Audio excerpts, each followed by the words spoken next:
Doctor ortho Ayurvedic oil and capsule. अब दर्द भी घुटने टेकेगा।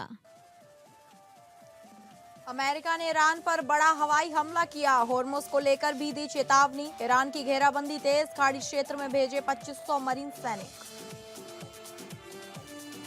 असम के सिलचर रैली में पीएम मोदी ने कहा, हमने बाराक घाटी का विकास किया, इसे व्यापार हब बनाएंगे। कांग्रेस ने नॉर्थ ईस्ट को दिल्ली से दूर रखा। महाराष्ट्र में समान नागरिक संहिता लाने की तैयारी। बीजेपी विधायक ने पेश किया बिल। धर्मांतरण पर भी कानून लाएगी सरकार।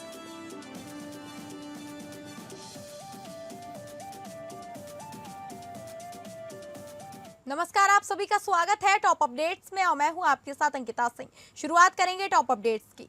असम की अपनी 2 दिन की यात्रा के दूसरे दिन प्रधानमंत्री नरेंद्र मोदी ने शिलोंग सिलचर कॉरिडोर का भूमि पूजन किया। यह प्रोजेक्ट सिलचर को सबसे व्यस्त सड़कों में से एक पर ट्रैफिक का दबाव कम करेगा। मिजोरम, त्रिपुरा और मणिपुर जैसे पड़ोसी राज्यों के साथ कनेक्टिविटी को बेहतर बनाएगा और बराक घाटी के आर्थिक विकास में योगदान देगा। रैली में पीएम मोदी ने कहा, हमने बराक घाटी का विकास किया, इसे व्यापार हब बनाएंगे। कांग्रेस ने नॉर्थ ईस्ट को दिल्ली से दूर रखा।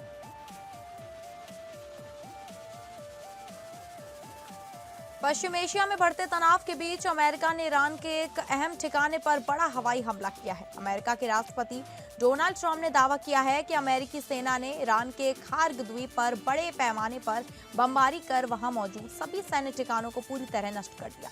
ट्रंप के अनुसार यह हमला अमेरिकी सेंट्रल कमांड की ओर से किया गया और इसका उद्देश्य ईरान से पैदा हो रहे खतरे को खत्म करना था। अमेरिका के राष्ट्रपति डोनाल्ड ट्रंप ने दावा किया है कि अमेरिकी सेना ने ईरान के खार्ग द्वीप पर बड़े पैमाने पर बमबारी कर सभी सैन्य ठिकानों को नष्ट कर दिया। अमेरिका ने दावा किया है कि उसने खार्ग आइलैंड पर हमला किया है। यह आइलैंड स्ट्रेट ऑफ हॉर्मुज के बेहद करीब है। झारखंड और उड़ीसा देश की उभरती अर्थव्यवस्थाओं वाले राज्य बन गए हैं। नीति आयोग की रिपोर्ट के अनुसार दोनों राज्यों ने मजबूत राजकोषीय और वित्तीय प्रबंधन में बेहतर प्रदर्शन किया। उड़ीसा 73 स्कोर के साथ शीर्ष पर है, जबकि झारखंड 50 स्कोर के साथ तीसरे स्थान पर है। उड़ीसा ने वित्तीय अनुशासन और बेहतर प्रबंधन के जरिए विकास की नई ऊंचाइयों को छुआ है। राज्य का एनएसडीपी 2024 से 25 में 7.90 लाख करोड़ रुपए तक पहुंच गया, जिसमें 13.04% की आर्थिक वृद्धि भी दर्ज कर दी गई है। झारखंड की अर्थव्यवस्था पर भी तेजी से बढ़ रही है, जिसका जीएसडीपी 2025-26 में 5.56 लाख करोड़ रुपए होने का अनुमान है। नीति आयोग की रिपोर्ट में कहा गया है कि ओडिशा, गोवा और झारखंड जैसे राज्य वित्तीय अनुशासन और बेहतर प्रबंधन के जरिए विकास की नई ऊंचाइयों को छू रहे हैं। मुख्यमंत्री पुष्कर सिंह धामी ने कहा कि राज्य में योग नीति लागू करने के बाद सरकार 5 नए योग धाम स्थापित करने के लिए प्रतिबद्ध है। सरकार आयुष वेलनेस और योग वेलनेस सेंटर स्थापित करने की योजना बना रही है। राज्य सरकार योग और आध्यात्मिक पर्यटन को बढ़ावा देने के लिए कई और योजनाएं बना रही है। मुख्यमंत्री पुष्कर सिंह धामी परमार्थ निकेतन के 38वें अंतर्राष्ट्रीय योग महोत्सव में शामिल हुए। सीएम धामी ने कहा कि योग भारत की पुण्य भूमि से निकली प्राचीन और महान विधा है। पूरे विश्व के करोड़ों लोग योग को अपने जीवन का हिस्सा बना रहे हैं। उन्होंने कहा कि योग केवल शारीरिक व्यायाम नहीं, बल्कि मन, शरीर और आत्मा के बीच संतुलन स्थापित करने वाला सार्वभौमिक विज्ञान है, जो आत्मिक शांति प्रदान करता है। उन्होंने कहा कि प्रधानमंत्री मोदी की ओर से 21 जून को अंतर्राष्ट्रीय योग दिवस के रूप में मनाने का प्रस्ताव संयुक्त राष्ट्र में रखने के बाद आज 180 से अधिक देशों में योग का व्यापक अभ्यास हो रहा है। महाराष्ट्र की विधानसभा में बीजेपी विधायक अतुल भातखल ने समान नागरिकता संहिता यानी यूसीसी पर लाने के लिए आज एक प्राइवेट बिल पेश किया है। दावा किया गया है कि इस पहल का मुख्य मकसद राज्य के सभी नागरिकों को समान अधिकार देना और विशेषकर महिलाओं के लिए बराबरी सुनिश्चित करना है। भातखलकर ने सदन में कहा कि समाज में समानता स्थापित करने के लिए उत्तराखंड मॉडल की तर्ज पर यह प्रस्ताव लाया गया है। इसके साथ ही राज्य में जबरन धर्मांतरण रोकने के लिए धर्म स्वतंत्रता विधेयक भी पेश किया जा रहा है। विधायक ने लव जिहाद का जिक्र करते हुए इसे रोकने के लिए सख्त कानून की जरूरत पर जोर दिया। दावा किया गया कि यह कदम राज्य की डेमोग्राफिक बदलने की कोशिश को रोकने और अवैध धर्मांतरण पर नियंत्रण पाने के लिए उठाया गया है। अमरोहा के गजरौला में 83 दिनों से दूषित पानी को लेकर धरने पर बैठे किसान नेता ने बताया कि नाईपुरा जुबिलेंट फैक्ट्री के सामने 15 मार्च को हमारी महापंचायत होने जा रही है, जिसमें हजारों की संख्या में किसान लोग वहां पर पहुंचेंगे और फैक्ट्रियों से निकल रहे दूषित पानी को लेकर वहां पर धरना प्रदर्शन करेंगे और यदि प्रशासन हमारी बात नहीं सुनता तो हम वहां पर आत्मदाह भी करेंगे। किसान नेता ने बताया कि सैंपल भरने के नाम पर अधिकारी कई वर्षों से किसानों को गुमराह कर रहे हैं, जिन केमिकल फैक्ट्री की वजह से किसानों की फसलें बर्बाद हो रही हैं और किसान का परिवार उसे पानी को पीकर कैंसर जैसी बीमारियों से परेशान है। अगर उन फैक्ट्रियों पर एक्शन नहीं लिया गया तो हम वहां पर आत्मदाह करेंगे और इसका जिम्मेदार सिर्फ प्रशासन होगा। जनपद बहराइच से एक दर्दनाक घटना सामने आई है। दरगाह थाना क्षेत्र में ट्रांसफर ठीक करते समय करंट लगने से बिजली विभाग के एक लाइनमैन की मौत हो गई। इस घटना के बाद गुस्साए परिजनों और स्थानीय लोगों ने सड़क पर जाम कर प्रदर्शन शुरू कर दिया। वहीं परिजनों ने पुलिस पर मारपीट और लाठीचार्ज का गंभीर आरोप लगाया है। हादसे की खबर मिलते ही परिवार में कोहराम मच गया। आक्रोशित परिजन और स्थानीय लोग डीएम तिराहे पर पहुंच गए और सड़क जाम कर प्रदर्शन करने लगे। स्थानीय लोगों ने पूरे मामले की निष्पक्ष जांच कराने और दोषियों अधिकारियों व कर्मचारियों के खिलाफ सख्त कार्रवाई की मांग की। बलरामपुर जिले में तेज रफ्तार का कहर देखने को मिला, जहां दो ट्रकों की आमने सामने टक्कर के बाद भीषण हादसा हो गया।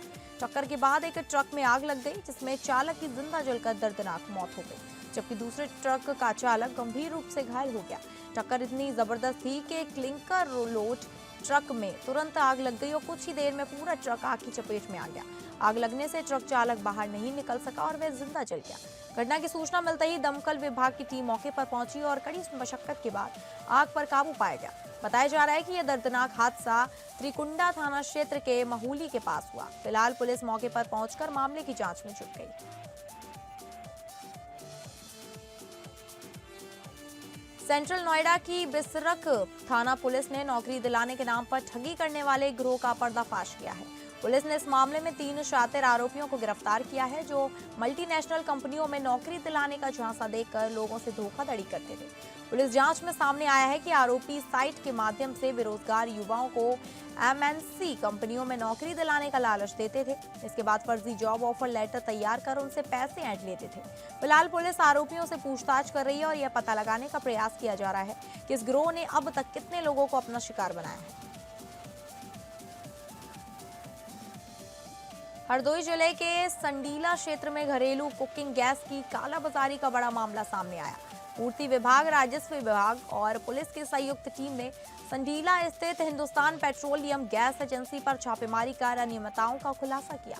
जांच के दौरान पता चला कि एजेंसी संचालक द्वारा हिंदुस्तान पेट्रोलियम के सिलेंडरों के साथ साथ इंडियन गैस के सिलेंडरों की भी अवैध तरीके से कालाबाजारी की जा रही थी। संयुक्त टीम ने मौके से गैर जनपद के 17 इंडियन गैस सिलेंडर बरामद किए हैं। जानकारी के मुताबिक ये सिलेंडर लखनऊ के मॉल क्षेत्र स्थित इंडियन गैस एजेंसी से मंगवाए जाते थे और वहां उन्हें ब्लैक में ऊंचे दामों पर बेचा जा रहा था। हरदोई जिले के कछौना क्षेत्र में पारिवारिक विवाद ने खौफनाक रूप ले लिया। छोटे भाई की पत्नी की गोली मारकर हत्या करने वाले आरोपी जेठ को पुलिस ने मुठभेड़ के बाद गिरफ्तार कर लिया। पुलिस की जवाबी फायरिंग में आरोपी के पैर में गोली लगी है और उसे इलाज के लिए अस्पताल में भर्ती कराया गया। पुलिस ने आरोपी को मौके से गिरफ्तार कर लिया और उसके पास से एक तमंचा और कारतूस बरामद किए गए हैं। घायल आरोपी का इलाज जारी है, जबकि मृतका मंजू के शव का पोस्टमार्टम कराया जा रहा है। घटना के बाद गांव में तरह तरह की चर्चाएं हो रही हैं और पूरे परिवार में मातम पसरा हुआ है।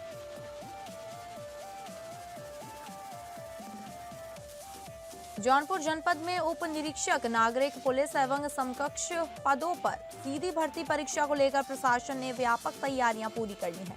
परीक्षा के लिए जिले में कुल 19 परीक्षा केंद्र बनाए गए हैं, जहां अभ्यर्थियों की सुविधा और सुरक्षा को ध्यान में रखते हुए परीक्षा 2 पालियों में आयोजित की जाएगी। परीक्षा को निष्पक्ष, पारदर्शी और शांतिपूर्ण ढंग से संपन्न कराने के लिए प्रशासन की ओर से कड़े इंतजाम किए गए हैं। इसके लिए जिले में 19 सेक्टर मजिस्ट्रेट, 19 स्टैटिक मजिस्ट्रेट और 19 केंद्र व्यवस्थापकों की तैनाती की गई है। इसके अलावा परीक्षा कक्षों की निगरानी के लिए लगभग 700 कक्ष निरीक्षक भी नियुक्त किए गए हैं। मुरादाबाद में उत्तर प्रदेश पुलिस की दरोगा भर्ती परीक्षा को लेकर शहर में हलचल बढ़ गई है। अलग अलग जिलों में बड़ी संख्या में छात्र छात्राएं परीक्षा देने के लिए मुरादाबाद पहुंच चुके हैं। अभ्यर्थियों के आने से रेलवे स्टेशन, बस अड्डों और शहर के कई इलाकों में भीड़ बढ़ गई है। प्रशासन का कहना है कि परीक्षा को शांतिपूर्ण और निष्पक्ष तरीके से कराने के लिए पूरे इंतजाम किए गए हैं। परीक्षा देने पहुंचे कई छात्र छात्राओं का कहना है कि मुरादाबाद में ट्रांसपोर्ट की व्यवस्था ठीक मिली है। उन्हें परीक्षा केंद्र तक पहुंचाने में ज्यादा परेशानी नहीं हुई। अभ्यर्थियों को उम्मीद है कि प्रशासन की ओर से परीक्षा भी अच्छे और शांतिपूर्ण माहौल में कराई जाएगी।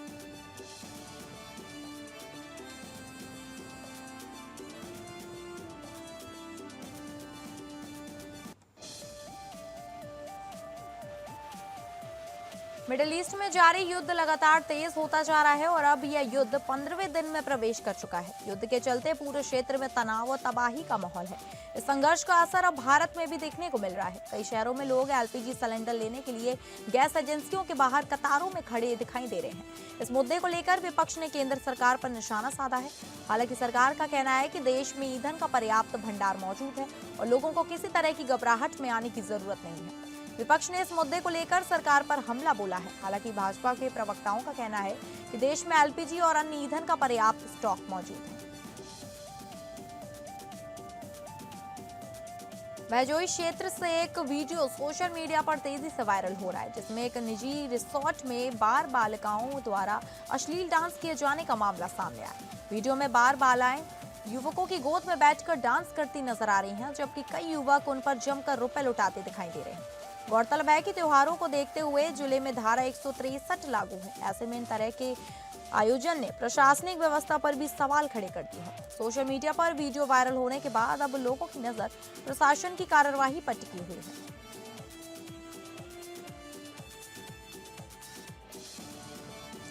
हाल ही में खबर आई है कि कियारा आडवाणी जल्द ही दिग्गज अभिनेत्री मधुबाला की बायोपिक में मुख्य भूमिका निभाने वाली है।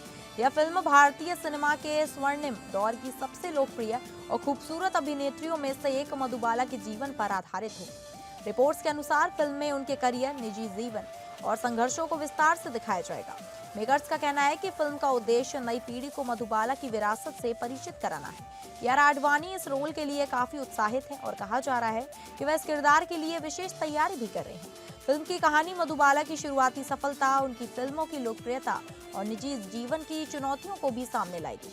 फिल्म इंडस्ट्री में इस घोषणा के बाद से काफी उत्साह देखा जा रहा है और दर्शक भी इस बायोपिक का बेसब्री से इंतजार कर रहे हैं।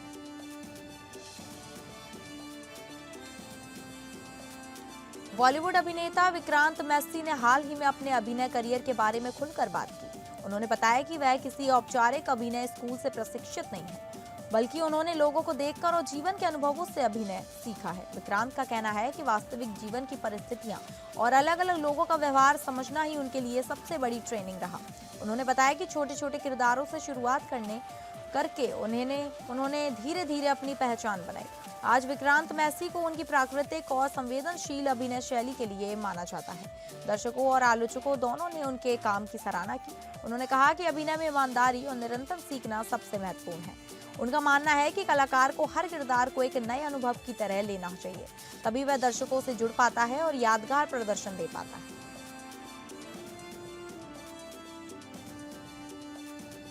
वरिष्ठ अभिनेता गोविंद नामदेव ने हाल ही में बॉलीवुड फिल्म सेट्स पर होने वाले भेदभाव का मुद्दे को उठाया है।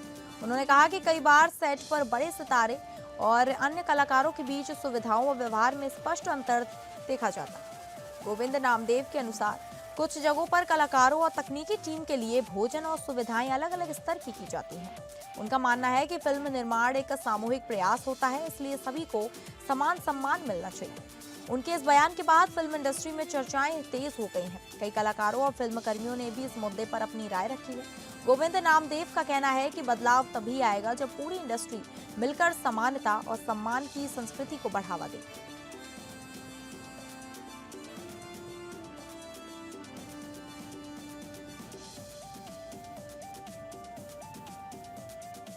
तो फिलहाल टॉप अपडेट्स में बस इतना ही। नमस्कार।